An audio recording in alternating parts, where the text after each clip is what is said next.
एवढं काय बाप केलं शेतकऱ्याने? म्हणून तर शेतकऱ्याला जगाचा पोषण काय जन्म जेवढं शेतकऱ्याला हात द्या पाहिजे शेतकऱ्याला. नाही, जगाचा पोषण आहे. स्वतः उपाशी लोकांचे पोट भरणार आहे. सरकारला लाज वाटायला पाहिजे. शेतकऱ्याच्या बाजूने अजून कोणीच उभा राहिला नाही. हा? मग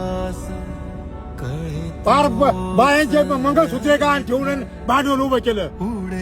हा? काय करायचं आता? ते पैसे जर भेटले नाही तर मंगळसूत्र गेलं का?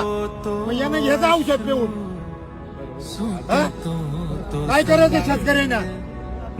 याची सरकारला काही आहे का नाही? हा? खताचे भाव कमी करायचे, पावडरचे भाव कमी करायचे. हा? मग 500 रुपयाची गोण 4-4 हजाराला करून टाकली ना रे. डीएपी खताचे भाव काय वाढले, लिक्विडचे भाव काय वाढले? लाज वाटायला पाहिजे. कारखानदाराला सरकार सबसिडी देतं. आमची सबसिडी बंद केली सरकारनं. लाज वाटायला पाहिजे या सरकारला. आज एवढा लोक उपाशी मेला तर काय करी रे?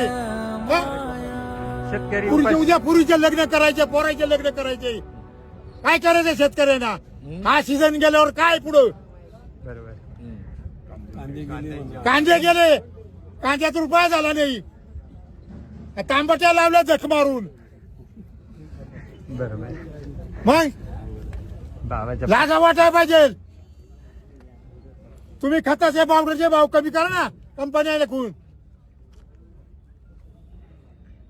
साधी आंबुण्याची गोण काय भाव झाली? 1100 रुपये आंबुण्याची गोण झाली. 300 रुपयाला हा? 300 ला भेटत. आणि तांबड्याला काय भाव मिळून राहिलाय?